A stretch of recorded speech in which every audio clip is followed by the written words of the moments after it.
Chers collègues, professeurs de mathématiques, bonjour à toutes et à tous et bienvenue dans cette quatrième vidéo. On va parler d'un corrigé détaillé de concours d'accès au centre d'inspecteurs, au centre de formation d'inspecteurs d'enseignement. Je rappelle davantage que les candidats ou bien les collègues qui veulent bien préparer également les épreuves d'aptitude de professorat de l'enseignement secondaire peuvent bien y participer parce qu'en général, ce sont les mêmes concepts qui traînent dans les deux examens.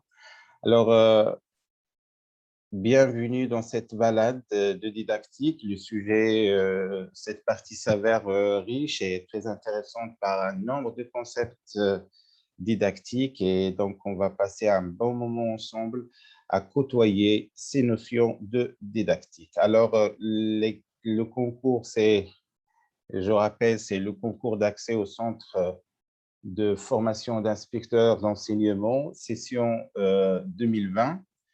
Et on est dans la troisième partie. Donc, dans cette troisième partie, l'énoncé propose un problème ouvert.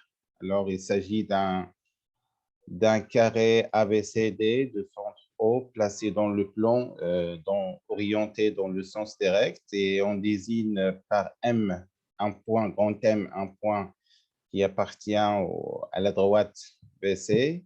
Et petit m, c'est le milieu de segment MM'.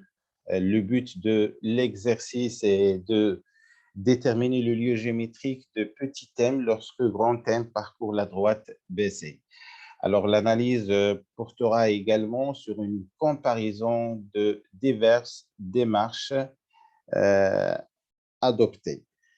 Je rappelle que dans la deuxième partie, on a vu qu'est-ce qu'on entend par, ou bien le sujet présente une définition d'un lieu géométrique et puis d'un niveau de ligne K. Et donc, c'est en général en continuité avec la partie précédente. Et donc, s'il y a quelque chose à retenir, c'est cette définition. Elle est décomposée en deux implications. Vous pouvez consulter la vidéo précédente pour pointer, pour souligner cette remarque importante, à savoir qu'il s'agit d'une implication et donc il ne faut pas oublier l'implication réciproque. Alors, ce problème ou bien cette situation, pour le moment, il présente en quelque sorte un cas d'application très important. Et le travail demandé aux candidats il se forme d'une série de questions. On va tous, qui feront d'ailleurs l'objet de cette vidéo, on va tous les aborder et en proposer un corrigé détaillé. Alors, on va d'abord faire un petit tour rapide de ces questions. Je pense c'est 12 questions, ou bien 13 questions. Donc, dans la première est la suivante. Dans quel type d'énoncé peut-on catégoriser cette situation? Alors, il y a un énoncé mathématique, certes, mais il s'agit bien d'une typologie il s'agit bien de savoir davantage la typologie d'énoncés mathématiques. Et dans un sujet à venir, je vais vous parler de l'activité mathématique en classe et je vais proposer une classification proposée par un chercheur en didactique des mathématiques qui nous donne 10 types d'activités. Par exemple, une activité d'ordre dont l'objectif est technique, une autre dont l'objectif est calculatoire, c'est-à-dire faire du calcul, une autre est de faire la recherche, l'autre de faire une démonstration, ainsi de suite. Je voulais tout simplement et très rapidement dire qu'on peut faire cette classification sur la base de l'objectif ciblé par l'activité ou bien par la situation mathématique de manière générale. Alors, type d'énoncé de manière familière dans une classe de mathématiques, on est en tant que professionnel, on pourrait bien souligner une activité de production d'un concept mathématique. On peut bien parler des activités d'investissement, d'application, hein, c'est ce qu'on a l'habitude de faire, ou bien de recherche. Alors, je garde la résolution, bien évidemment, jusqu'à au moment précis. Je vais juste faire un survol de chacune des questions.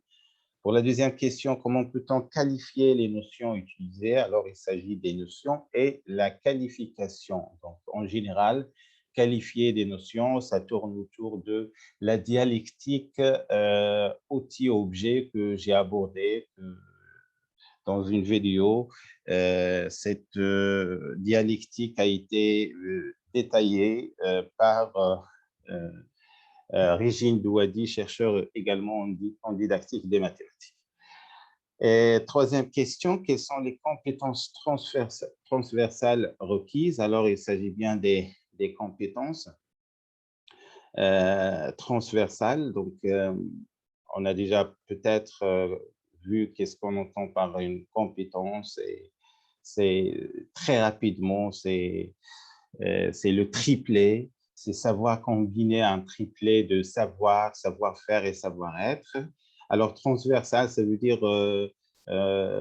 c'est pas strict, c'est-à-dire de penser l'activité mathématique de manière horizontale et voir l'interdisciplinarité possible, ou bien soit l'usage des mathématiques dans d'autres disciplines, par exemple la physique ou la SVT, ou bien l'application d'autres domaines, par exemple technologiques, de manière plus générale.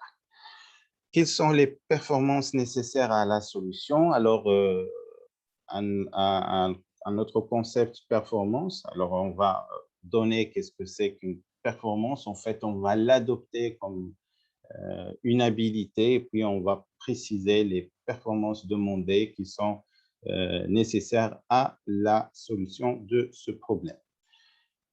Question suivante, montrer le rôle de la figure dans l'élaboration d'un raisonnement. Donc, on va parler du rôle de la figure géométrique, bien évidemment.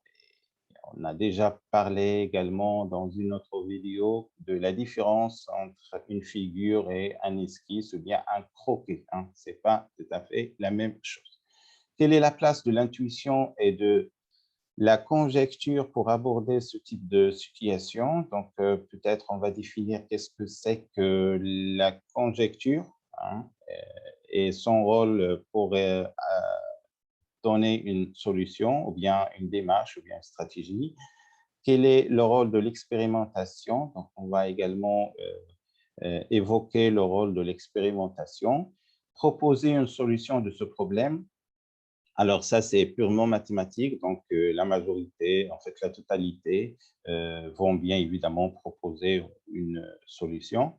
Et bien évidemment, ça ne fait pas vraiment l'objectif de mon exposé, mais quand même, je vais proposer une solution. Comme il s'agit d'un problème ouvert, alors plusieurs méthodes de résolution peuvent être envisagées par les élèves. Citer ces trois méthodes. Alors oui, effectivement, on va proposer des trois méthodes qui vont répondre à la résolution pour les élèves. Donc, dire pour les élèves, c'est-à-dire une méthode qu'on peut la présenter devant une classe d'un tel niveau. Question suivante, il y a plusieurs cadres autorisant la résolution de cette solution. Alors, quels sont ces cadres? Alors, on a déjà également parlé des cadres. Il s'agit bien, par exemple, il y a le cadre fonctionnel, cadre numérique, cadre géométrique, cadre analytique ou encore cadre algébrique. Et la dernière question, présenter un autre problème ouvert résoluble de différentes manières. Alors, un autre problème ouvert, alors vous pouvez bien noter que ce problème est appelé problème ouvert. Et donc, une définition très rapide d'un problème ouvert, c'est un énoncé mathématique qui est en général court et qui n'induit pas des pistes de résolution. hein. Donc, un problème ouvert, c'est un énoncé qui est en général court et qui n'induit pas des pistes de résolution, c'est-à-dire que les élèves ne peuvent pas l'aborder directement avec les connaissances familières habituelles qu'il en dispose, hein. En gros, c'est ça un problème ouvert. Pardon. Alors, on va passer au corrigé. Je vais rappeler chaque fois la question et puis je vais vous proposer la résolution. Première question, déterminer le niveau scolaire correspondant à cet exercice en précisant cela à travers les notes officielles. Alors, notes officielles, donc nous devrons toujours se référer aux deux notes ministérielles qui concernent le suivi et des contrôles, des devoirs de contrôle continu. Ça nous permet d'avoir la position chronologique de chaque chapitre et également avoir une idée des chapitres d'un tel niveau, hein. Donc, on a déjà parlé de ces deux notes ministérielles, donc la note 142,08 et je pense la note 110. Voilà. Alors, le niveau scolaire, pardon, la note 80, 80, 90, hein, la note 90. Bon, à vérifier en tout cas pour le cycle collégial, hein. Le niveau scolaire correspondant à cet exercice, alors cette fois-ci, j'ai trop creusé sur la chose. D'après le cahier des charges 2019 relatif au manuel parascolaire dans les disciplines des sciences de la vie, de la terre, de la physique, chimie et des mathématiques, les enseignants de cycle collégial devront prendre conscience des tenants pédagogiques proposant un déroulé de sciences en se basant sur la démarche d'investigation adaptée aux mathématiques. Nous allons définir très brièvement la démarche d'investigation comme étant une progression de ces sciences d'enseignement permettant d'aboutir à des connaissances mathématiques. Alors, ce que je voulais dire par ceci, c'est que vous savez en tant que moi que les programmes scolaires se sont orientés vers l'enseignement des mathématiques en langue française et donc on a toute une série de collections, de livres, de manuels scolaires ou parascolaires. Et la base, disons, adoptée dans le cahier de charge pour ces livres, c'est la démarche d'investigation pour le cycle collégial international. Et ça, c'est nouveau, c'est très important à garder dans l'esprit. Alors, qu'est-ce que c'est que cette démarche d'investigation? Donc, je vais très brièvement mentionner les étapes, les 6 étapes qui la composent. Il s'agit bien en premier moment d'un choix d'une situation problème et puis l'appropriation de la situation. Ensuite, l'appropriation de la situation revient à la lecture, à l'analyse de données, à la conception d'une démarche de résolution. C'est ça l'appropriation. Et puis la résolution de problèmes, échange argumenté autour des propositions élaborées, et puis la structuration des connaissances, et enfin la mobilisation des connaissances, c'est-à-dire la réinvestissement dans d'autres cas particuliers. Alors, ceci, c'est juste une petite introduction qui souligne qu'est-ce qu'on entend par la démarche d'investigation et également, vous soulignez qu'effectivement, pour le cycle collégial, la totalité, d'après le cahier de charge, de vecteurs directeurs pédagogiques pour l'élaboration de ces livres, c'est la démarche d'investigation. Bien évidemment, dans le cadre des sciences de la vie, la Terre et de la physique-chimie, cette démarche d'investigation, disons, est plus claire par rapport aux mathématiques parce que, par exemple, investigation, on peut bien penser à donner une image à des élèves dans une classe et travailler au fur et à mesure, et cette image constitue une situation problème. Et puis, il y a une résolution, un échange, mais dans le cadre mathématique, ce n'est pas tellement direct, hein. C'est pourquoi dans la littérature, on peut voir, par exemple, la démarche d'investigation adoptée, hein, adoptée aux mathématiques ou bien relative aux mathématiques. Donc, c'est en quelque sorte une analogie de cette démarche d'investigation. Vous pouvez toutefois regarder ou bien consulter les vidéos de la collection Passerelle mathématique dans laquelle j'ai détaillé ce que j'entends par la démarche d'investigation adoptée aux mathématiques. Ou bien adaptée, hein, adaptée, c'est-à-dire on l'a conçu en gardant les fondements et puis en analogie avec l'activité mathématique, ou bien en cohérence avec l'analogie mathématique. Alors, ceci était une petite introduction avant de répondre à la question. Alors, pour cette question, plus particulièrement, le problème proposé peut être présenté, bien évidemment, avec l'aide de l'enseignant pour la classe de deuxième collégien. Et ce, en supposant que l'élève a acquis la capacité suivante, connaître le carré, le triangle, le segment à partir de leurs propriétés, car il a vu aux premières années Peikoff ces objets issus du domaine de la géométrie dans les chapitres suivants, concepts fondamentaux de la géométrie et quadrataire particulier. Alors, revenons à la figure. Bon, voilà la figure, vous voyez qu'il ne demande pas grand-chose, hein. Il s'agit bien des objets mathématiques familiers pour un élève de collège, hein, pour un élève de collège. Et donc, voilà l'argumentation sur la base de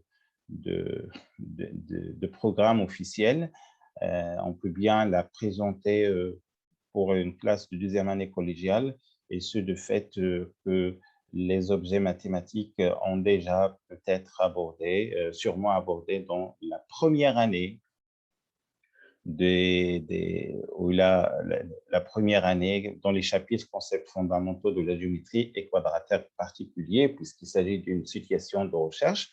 Alors, on l'a placé dans la deuxième année de collège, hein, deuxième année de collège. Donc, voilà. Question B. Quel type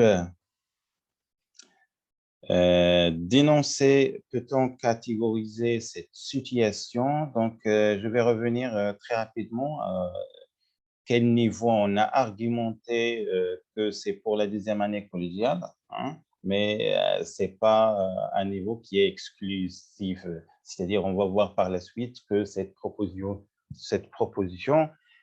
ou bien ce problème ouvert va être proposé même aux élèves de la deuxième année baccalauréat, hein, et même pour des séries sciences mathématiques, hein. Il s'agit bien d'un problème ouvert, mais l'idée ici est de mentionner qu'à partir de la deuxième année collégiale, on peut bien présenter cette situation. C'est comme on a l'habitude de travailler, il s'agit bien d'un problème ouvert, c'est comme on a l'habitude de travailler avec un exercice de l'Olympiade des mathématiques. Alors, la situation peut être proposée depuis le cycle collégial jusqu'à la dernière année de cycle de baccalauréat. Dans quel type d'énoncé peut-on catégoriser cette situation? Alors, le type d'énoncé qui catégorise cette situation est celui d'un problème ouvert. J'ai déjà mentionné qu'est-ce qu'on entend par un problème ouvert, dans lequel intervient une démarche d'investigation. Oui, parce que si vous regardez l'introduction, regardez, on peut bien voir que l'objectif est de déterminer le lieu géométrique, donc il s'agit bien d'une recherche, savoir mener une recherche, et qu'il n'y a pas une méthode explicite ou bien qui nous oriente vers la résolution. En plus, regardez que le problème ouvert propose d'analyser une comparaison de diverses des masses, ça veut dire qu'il y en a une diverses stratégie pour aborder cette situation. Et donc, le type d'énoncé, c'est un problème ouvert dans lequel intervient une démarche d'investigation, et cela du fait que l'objectif de la science est de la recherche d'un lieu géométrique et de comparer les diverses démarches adaptées.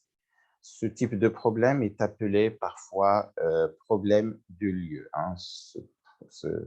Ce type de problème est appelé parfois problème de lieu, et vous pouvez bien noter en tant que praticien de classe que c'est rare qu'on travaille une telle activité dans une classe de mathématiques. Comment peut-on qualifier les notions utilisées? Alors, les notions utilisées sont d'abord un carré, un triangle, une droite, un segment, un milieu. Ce sont tous des notions vues depuis le cycle collégial, dans par exemple, le chapitre des concepts fondamentaux de la géométrie. Ce sont des outils d'analyse de lieux géométriques. Donc, on va les qualifier en tant qu'outils. Hein. Donc, c'est-à-dire, on va les utiliser pour pour résoudre le problème ouvert. Et donc, la qualification, bien, on peut le qualifier d'outil d'analyse de lieux géométriques, et le problème proposé reste une occasion de dégager et d'expliciter les méthodes que nécessitent leur mise en œuvre. Question suivante, quelles sont les compétences transversales requises? Alors, les compétences transversales requises sont des compétences méthodologiques relatives au domaine des sciences expérimentales et au domaine technologique. Alors, transversales, donc, ce sont des compétences méthodologiques parce que on va voir par la suite qu'il s'agit, puisque le problème ouvert n'induit pas ni méthode de résolution. Alors, la première des choses, pour la phase de l'appropriation de la situation, on est obligé à avoir une idée comment on pourrait résoudre cette situation, comment des problèmes de lieu, c'est-à-dire c'est un problème propose la question de trouver le lieu géométrique, mais comment on va aborder. Et vous voyez que même dans l'objectif de l'exercice, il s'agit bien d'une analyse et comparaison de méthodes de résolution. C'est pourquoi ces compétences sont méthodologiques. Il s'agit bien des compétences parce que c'est un niveau élevé, disons. Il faut savoir combiner des savoirs et des savoir-faire, des habiletés et également des savoir-être pour résoudre ce problème. Ce n'est pas du tout un exercice qui est familier ou bien une situation habituelle de classe de mathématiques. Donc, c'est relatif au domaine expérimental. Donc, on va voir également pourquoi c'est expérimental, parce que très rapidement, c'est la première des choses à faire, c'est qu'on va faire une figure tracée à la main avec les outils et les instruments de géométrie pour avoir une idée de ce lieu géométrique. Et bien évidemment, de domaine technologique, parce que on pourrait bien utiliser un logiciel de géométrie dynamique pour avoir une idée. Donc, l'objectif de la situation proposée est la recherche d'un lieu géométrique, ce qui nécessite une mise au point d'un savoir-faire technique à travers l'expérience. Question suivante, montrer le rôle de la figure dans l'élaboration d'un raisonnement. Il convient tout d'abord de différencier esquisses et figures géométriques présentées à l'échelle. Construire une figure sur le papier ou à l'aide d'un logiciel de géométrie dynamique de façon à mettre en place les différents éléments de la figure, carré, triangle, rectangle, milieu et droite, est une façon efficace de faire en sorte que les élèves s'approprient la situation. Donc, en dépit de son caractère statique qui ne permet pas à l'élève d'émettre une conjecture, statique, ça veut dire qui est fixé parce que l'élève pourrait bien tracer la figure géométrique, mais il doit vraiment la retracer deuxième fois, troisième fois pour avoir une idée de la dynamique de points en question. Mais à l'aide de l'enseignant, on n'oublie pas le rôle fondamental de l'enseignant. qui pourrait leur proposer de travailler en petits groupes, par exemple, en demandant à chaque groupe de faire 2 figures différentes correspondant à 2 positions de points M. Et donc, ce travail en classe permet donc, sur la base des figures construites, de normaliser la conjecture dans une première étape, ensuite passer à la deuxième concernant la traduction en langage mathématique de la situation proposée. Alors, peut-être je vais te traduire très rapidement en arabe ce qu'on entend par conjecture. La conjecture at-tadannun, yursadu bi la conjecture at-tadannun. Et donc, voilà, c'est important de souligner ce mot parce qu'on en aura besoin dans la suite. Alors, la conjecture dans une première étape, ensuite passer à la deuxième concernant la traduction en langage mathématique de l'association proposée, de façon à pouvoir répondre à la question quel est l'ensemble des points décrits par le point petit m lorsque le point grand M parcourt la droite baissée. Question suivante, quelle est la place de l'intuition, de la conjecture pour aborder ce type de situation? Alors, dans ce type de situation, la conjecture s'avère fondamentale, voire nécessaire. En amont de l'activité de recherche mathématique, la compétence d'émettre une conjecture permet à l'élève de parler avec ses intérieurs afin d'aiguiller sa stratégie de résolution au travers les 3 étapes du dialogue suivant. Alors, normalement, quand un élève travaille, aborde une activité mathématique, alors il se pose des questions avec soi. Je conjecture, je cherche un moyen pour valider ou bien invalider ma conjecture. Et troisième moment, c'est je rédige une preuve validant ou invalidant ma conjecture. Indiquer le rôle de l'expérimentation. Alors, la mise en œuvre de l'expérimentation permet de conjecturer, chercher pour savoir comment valider, représenter, calculer et raisonner pour prouver. Il ne s'agit en aucun cas d'une démonstration, mais elle ouvre des pistes permettant de faire des réflexions mathématiques. Hein. Donc, par exemple, dans ce cas-là, on va, comme on a mentionné, proposer un travail en petits groupes et demander à chaque élève d'un groupe de tracer une figure qui n'est pas forcément la même que son collègue. Et donc, prendre cette diversité de figures pour normaliser la conjecture. Quelles sont les performances nécessaires à la solution? Alors, je commence par définir d'abord qu'est-ce que c'est qu'une performance.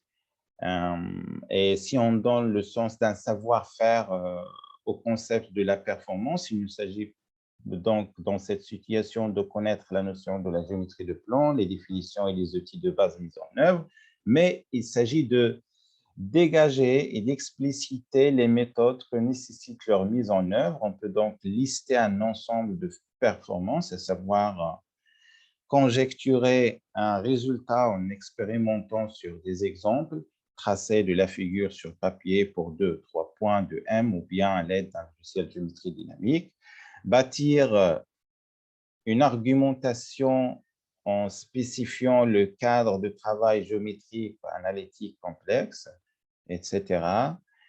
Contrôler le résultat obtenu concernant le lieu géométrique en travaillant dans un cadre donné. Communiquer une recherche, c'est-à-dire jouer le rôle d'un rapporteur en passant tableau pour expliquer à ses collègues la démarche de la réussite. Et enfin, mettre en forme une solution sans oublier l'implication réciproque qui caractérise le statut de la définition d'un lieu géométrique en tant qu'équivalence. Alors voilà donc les performances nécessaires à la solution. Ce sont évidemment les grandes étapes nécessaires ou bien que l'élève va passer par pour résoudre cette situation. Eh bien, il s'agit d'une conjecture et puis une appropriation, hein, et puis contrôler le résultat, communiquer une recherche et puis mettre une solution qui est rigoureuse, relative à la définition d'un lieu géométrique, bien évidemment, sans oublier la réciproque qu'on a déjà mentionnée comme erreur fréquente produite par les élèves lors de l'élaboration de telles questions. Question suivante, proposer une solution à ce problème. Alors, j'ai retracé la figure, comme ça, il est clair, et je vais vous rappeler même la figure. Alors, on fait bouger de manière dynamique ce point grand M. Hein. Et bien évidemment, si on fait faire déplacer ce point grand M sur la droite PC, bien évidemment, le petit m qui est le milieu du point M' se déplace également. Alors, quelle est la trace, quel est le lieu géométrique que peut-on avoir depuis deux points petit m lorsque le point grand M change de position? Alors, je vais vous proposer une solution dans le cadre, je pense, géométrique. Oui, c'est ça, géométrique. Alors, je vais considérer un repère orthonormé, par exemple le A, AB et AD. Hein. Alors, j'ai tout simplement les coordonnées de chacun des points, D, O, M et M'. Donc, je vous laisse le soin de lire cette démonstration soigneusement parce que pour le moment, c'est pas ça qui m'intéresse. Comme je mentionne toujours, je vais aborder les questions plutôt didactiques, mais bien sûr sur la base de ces éléments de réponse. Alors, le milieu de MM' est bien ceci, et puis je vais trouver une relation entre les x petit m, y petit m, indépendante de la variable x, et on va voir de l'autre côté que la droite x plus y moins 1 égale à 0. Il s'agit bien de la même équation cartésienne. Donc, dans cette démarche, il n'est pas utile d'envisager une étude réciproque parce que M parcourt BC, la variable X parcourt R, fait de même, et l'ensemble des milieux petit m de segment M' et la droite OD tout entière. Donc, le lieu géométrique est bien la droite OD.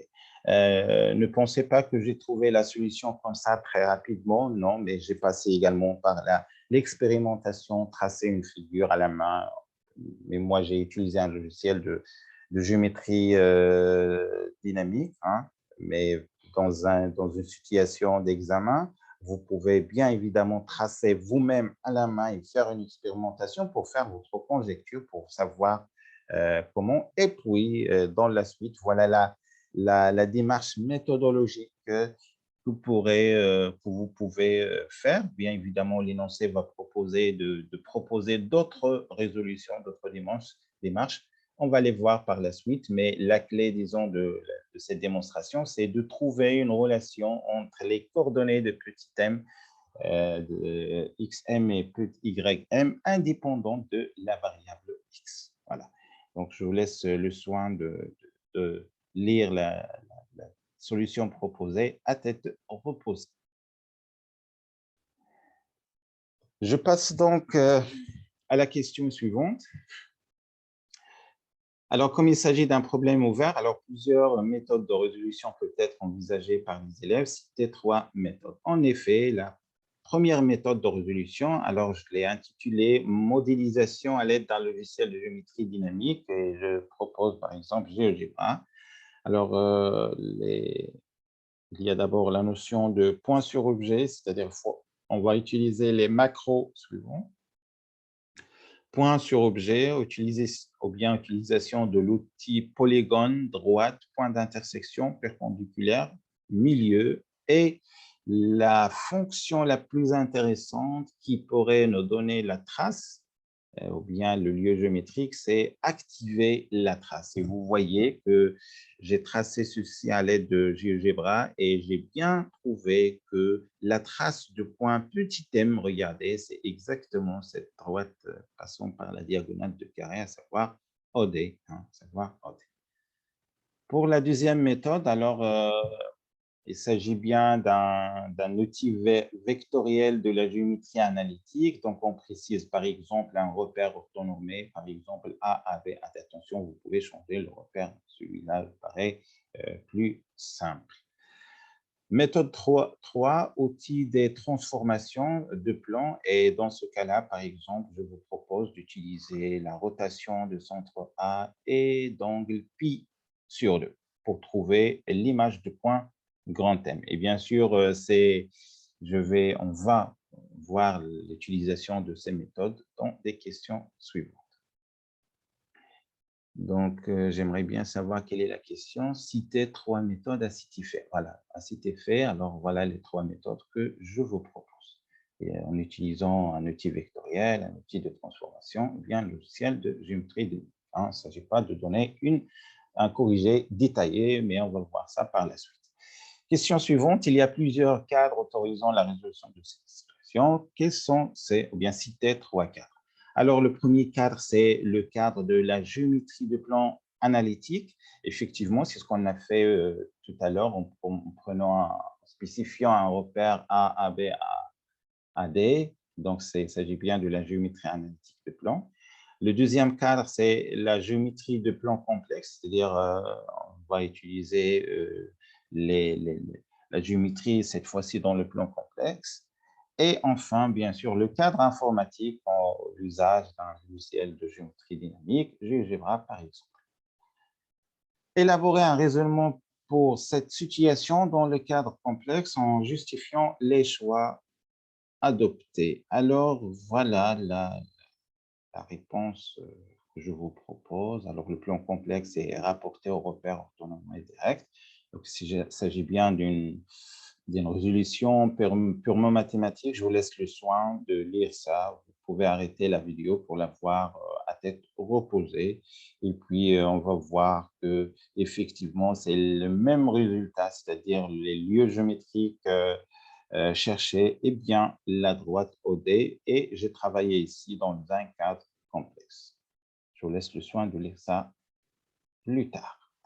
Question suivante, présenter un autre problème ouvert résoluble de différentes manières. Alors, voilà le problème que je vous propose. Mais je vous propose un problème ouvert résoluble à l'aide d'un tableur ou bien d'un logiciel de géométrie dynamique. Alors, le problème ouvert est le suivant. On considère la fonction fm définie sur R bar. Alors, c'est disons, une famille de fonctions, hein, f indice m. Hein, j'ai oublié de mettre un petit m ici. Donc, c'est fm de x, c'est 3x carré moins mx. Donc, il dépend d'un paramètre donné avec m est un nombre réel. Alors, déterminer le lieu géométrique des points formés par les sommets des paraboles représentant les fonctions fm lorsque petit m parcourt R. Alors, vous voyez qu'il s'agit bien d'un trinôme de second degré dont le graphique est, comme vous savez déjà, c'est une parabole. Donc, il s'agit bien d'une famille de paraboles. Alors, la question, bien évidemment, lorsqu'on change la valeur de m, on trouve une parabole donnée. Alors, dans cette famille de paraboles, bien sûr, quel est le lieu des sommets des paraboles que représente la fonction 1 lorsque petit m parcourt R? Voilà donc le problème ouvert que je propose. Et je vais quand même, hein, sans laisser ce problème comme ça, je vais faire un petit commentaire pour désigner comment on va le résoudre à l'aide d'un tableur ou bien d'un logiciel de géométrie. Alors, les sommets, comme vous connaissez déjà, c'est d'une certaine manière, vous pouvez dériver ou bien moins b sur 2a classiquement pour une classe de première année baccalauréat.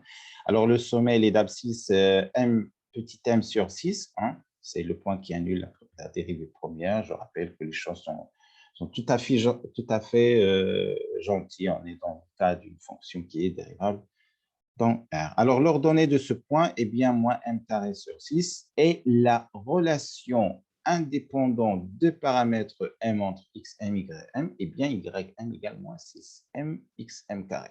Alors, je tiens à souligner la clé que j'ai mentionnée dans le cadre géométrique que la clé, c'est toujours de chercher à trouver une relation entre les xm, ym indépendantes de la variable. Ici, indépendante de la variable m, et dans l'autre cas, on a vu que c'est indépendant de x, l'abscisse de Corentin. C'est intéressant de prendre ceci en considération.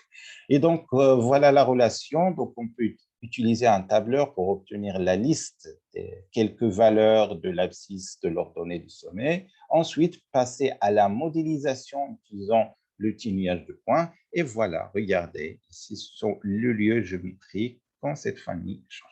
Voilà donc